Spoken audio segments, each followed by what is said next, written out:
आज हम लोग लूसी ग्रे पोएम को पढ़ेंगे। इसके पोएट हैं विलियम वर्ड्सवर्थ। सबसे पहले हम लोग इस पोएम से रिलेटेड कुछ इम्पॉर्टेंट फैक्ट्स को जानेंगे और फिर पूरे पोएम को, एक एक लाइन को, हर एक लाइन के एक एक वर्ड्स को खूब अच्छे से समझेंगे। ये बहुत ही सुंदर पोएम है विलियम वर्ड्सवर्थ का। तो चलिए सबसे पहले हम लोग इससे कुछ इम्पॉर्टेंट फैक्ट्स को जान लेते हैं। लूसी ग्रे जो पोएम है, इसे विलियम वर्ड्सवर्थ ने 1799 में लिखा था। यह सबसे पहले पब्लिश हुआ था लिरिकल बैलेड्स के सेकेंड एडिशन के वॉल्यूम 2 में। यहाँ 3 ईयर पर गौर करना है, 3 कंजिक्यूटिव ईयर्स पे, 3 लगातार जो 3 वर्ष है, 1798, 1799 एंड 1800। 1798 में लिरिकल बैलेड्स सबसे पहले पब्लिश होता है और इसको, ये जो लिरिकल बैलेड्स है, ये कुछ पोएम्स का कलेक्शन है जिसको कोलरिज और विलियम वर्ड्सवर्थ दोनों ने मिलकर पब्लिश किया था कॉम्बाइंडली। ये कविताओं का संग्रह है, पोएम का कलेक्शन है, एक ऐसा बुक है जिसमें दोनों के पोएम्स है, कोलरिज और वर्ड्सवर्थ जो दो पोएट हैं, दोनों के पोएम्स का कलेक्शन था। कब पब्लिश हुआ था? सबसे पहले 1798 में। और 1799 में जब William Wordsworth Lucy grey poem को लिखते हैं, तो इस पोएम को फिर से जब 1800 में इसी लिरिकल बैलेड्स का सेकंड एडिशन जब पब्लिश होता है, उसमें कुछ और पोएम्स को इंक्लूड किया जाता है। उसी में जो लूसी ग्रे है उसको भी इंक्लूड कर लिया जाता है। मतलब लूसी ग्रे सेकंड एडिशन में इंक्लूड होता है और सेकंड एडिशन जो था लिरिकल बैलेड्स का, वो 2 वॉल्यूम में पब्लिश हुआ था, वॉल्यूम 1, वॉल्यूम 2। तो लूसी ग्रे जो है वो किस वॉल्यूम में इंक्लूड हुआ था? वॉल्यूम 2 में। ये याद रखना है। तो 3 ईयर लगातार याद रखना है, 1798, 1799 और 1800। ठीक है। अब हमारे सामने जो एक नया शब्द आया है, लिरिकल बैलेड्स, इसको भी समझ लेते हैं, इसका क्या मीनिंग होता है। यहाँ 2 शब्द है, लिरिकल, बैलेड। बैलेड का अर्थ होता है कोई भी ऐसी कविता या ऐसी गीत जो किसी का कहानी बताता हो। मतलब जैसे हम लोग लूसी ग्रे पढ़ेंगे तो देखेंगे कि है तो पोएम, लेकिन वो किस तरह से लूसी ग्रे नाम की जो छोटी सी लड़की है उसकी मृत्यु का वर्णन कर रहा है। मतलब ऐसा गीत या ऐसी कविता जो किसी की कहानी कह रही हो। और लिरिकल का मतलब होता है गे, मतलब जिसे गाया जा सके। तो लिरिकल बैलेड का मतलब हुआ ऐसी कविता या ऐसा गीत जो किसी के कहानी को बता रही हो, उसको हम लिरिकल बैलेड कहेंगे। लूसी ग्रे जो पोएम है, इसे पढ़ते वक्त भी यही देखने को मिलता है कि लूसी ग्रे नाम की जो छोटी सी लड़की है, वह एक दिन शाम के वक्त बाहर निकलती है, बाहर जाती है और तूफानों में फंस जाती है और बर्फों के बीच उसकी मृत्यु हो जाती है। यह जो पोयम विलियम वर्ड्सवर्थ ने लिखा है, लूसी ग्रे, इस पोयम को लिखने के लिए उनको प्रेरणा कैसे मिला, इसके बारे में एक कहानी है कि विलियम वर्ड्सवर्थ की एक बहन थी जिनका नाम डोरोथी था। डोरोथी ने एक बार एक सच्ची घटना को विलियम वर्ड्सवर्थ से बताया था और विलियम वर्ड्सवर्थ इस घटने से बहुत ही दुखी हुए थे। विलियम वर्ड्सवर्थ की जो बहन थी डोरोथी, उन्होंने बताया था कि एक छोटी सी लड़की जो कि बर्फीले तूफान में फंस जाने के कारण उसकी मौत हो जाती है और जब उनके माता पिता उनके कदमों के निशान के सहारे उसे ढूंढने का प्रयास करते हैं तो उनको उस लड़की का शव मिलता है नहर में। इस बात से विलियम वर्ड्सवर्थ बहुत ही दुखी होते हैं और इसी घटना से प्रेरित होकर के उन्होंने लूसी ग्रे कविता को लिखा है। लूसी ग्रे पोएम के बारे में एक बात और जान लेना है कि विलियम वर्ड्सवर्थ की 5 कविताओं का एक श्रृंखला है जिसे लूसी पोएम के नाम से जाना जाता है। और जानने वाली बात यह है कि लूसी ग्रे इन 5 कविताओं के श्रृंखला का हिस्सा, लूसी पोएम का हिस्सा नहीं है। कि लूसी ग्रे जो पोएम है वह लूसी पोएम का हिस्सा नहीं है। लूसी पोएम में जो 5 कविता है उनमें लूसी ग्रे नहीं इंक्लूड होता है, यह बात ध्यान रखना है। क्लियर है? अब अगर इस पोएम से रिलेटेड कुछ और बात जानना हो या कुछ नहीं समझ में आया हो तो कमेंट बॉक्स में कमेंट करके पूछ सकते हैं। अब हम लोग चलेंगे पोएम को लाइन बाय लाइन समझेंगे। ये जो पोएम है लूसी ग्रे विलियम वर्ड्सवर्थ का, इसमें टोटल 16 स्टैंजास हैं और हर एक स्टैंजा 4 लाइन्स का है। तो इस तरह से टोटल 4 लाइन्स के हिसाब से 16 स्टैंजास का मतलब हुआ इस पोएम में टोटल 64 लाइन्स है। तो आइए सबसे पहले हम लोग फर्स्ट स्टैंजा को पढ़ते हैं। Oft I had heard of Lucy Gray, and when I crossed the wild, I chanced to see at break of day the solitary child. Oft सबसे पहला जो शब्द है इस पोएम का oft, ये ओल्ड इंग्लिश है, आर्काइक इंग्लिश कहते हैं जिसको। इसका मतलब होता है ऑफेन, मतलब अक्सर। अक्सर मैं सुना करता था लूसी ग्रे के बारे में।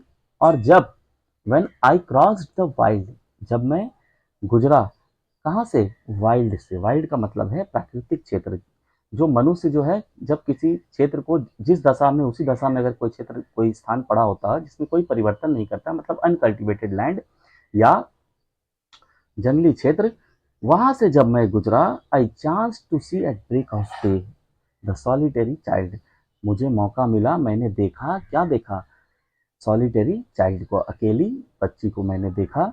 और कब देखा, एट ब्रेक ऑफ डे, जब दिन का शुरुआत हो रहा होता है, जब सूर्योदय का वक्त हो रहा है जिसको डॉन कहते हैं, उस समय मैंने एक सॉलिटरी चाइल्ड, उस अकेली बच्ची को मैंने देखा। कौन सी अकेली बच्ची को, लूसी ग्रे, जिसके बारे में मैं अक्सर सुना करता था। सेकेंड स्टैंजा कहता है कि no mate no comrade Lucy knew, she dwelt on a wide moor, the sweetest thing that ever grew beside a human door. No mate no comrade का मतलब हुआ कोई साथी, कोई संगी, कोई साथी को लूसी नहीं जानती थी, इसीलिए तो ऊपर फर्स्ट पैरा में सॉलिटरी चाइल्ड कहा गया, मतलब वो अकेली है। अकेली का कहने का मतलब, अकेली कहने का मतलब यह है कि उसकी कोई हमजोली नहीं है, कोई संगी साथी नहीं है। तो सेकंड पैरा में वही बात कह रहा है कि लूसी जो है किसी संगी साथी को नहीं जानती थी, मतलब उसके कोई हमजोली नहीं थी। She dwelt on a wide moor, dwelt का मतलब वो रहती थी, कहाँ रहती थी, वाइड मूर पर। वाइड का मतलब चौड़ा, मतलब हुआ फैला हुआ, जो मूर था, मूर का मतलब है वेस्ट लैंड, बंजर जमीन, खाली पड़ा हुआ जमीन जहाँ किसी चीज का कोई खेती वगैरह नहीं होता है।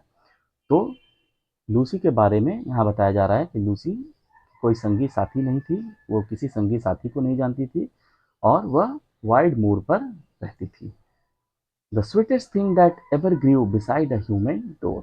अब यहाँ पर विलियम वर्ड्सवर्थ लूसी के बारे में कह रहे हैं कि सबसे सुंदर, सबसे स्वीट, सबसे मधुर कोई चीज़ किसी इंसान के दरवाजे पर, मतलब इंसान के घर पर अगर हो सकता है तो वो लूसी थी। तो लूसी को वो सबसे सुंदर, सबसे स्वीट कह रहे हैं। थर्ड स्टैंजा कहता है कि you yet may spy the fawn at play, the hare upon the green, but the sweet face of Lucy Gray will never more be seen. You yet may spy, आप अभी भी देख सकते हैं। Spy का मतलब जो लिटरल मीनिंग होता है स्पाई का, वो जासूसी करके देखना, सीक्रेटली देखना, छुप छुप कर पता लगाना, देखना। लेकिन यहाँ पर इस पोएम में स्पाई का मतलब जस्ट देखना है। पोएट कह रहे हैं कि आप अभी भी देख सकते हैं, मतलब कोई भी अभी भी देख सकता है क्या, द फॉन एट प्ले, हिरणों को देख सकता है। फॉन का मतलब छोटे हिरन है, हिरणों को देख सकता है, एट प्ले, खेलते हुए। आप अभी भी हिरणों को खेलते हुए देख सकते हैं वहां। The hare upon the green, hare means खरगोश, खरगोश को देख सकते हैं ग्रीन पर, ग्रीन का मतलब है घास। आप अभी भी हिरणों को देख सकते हैं खेलते हुए, घास पर खरगोश को देख सकते हैं।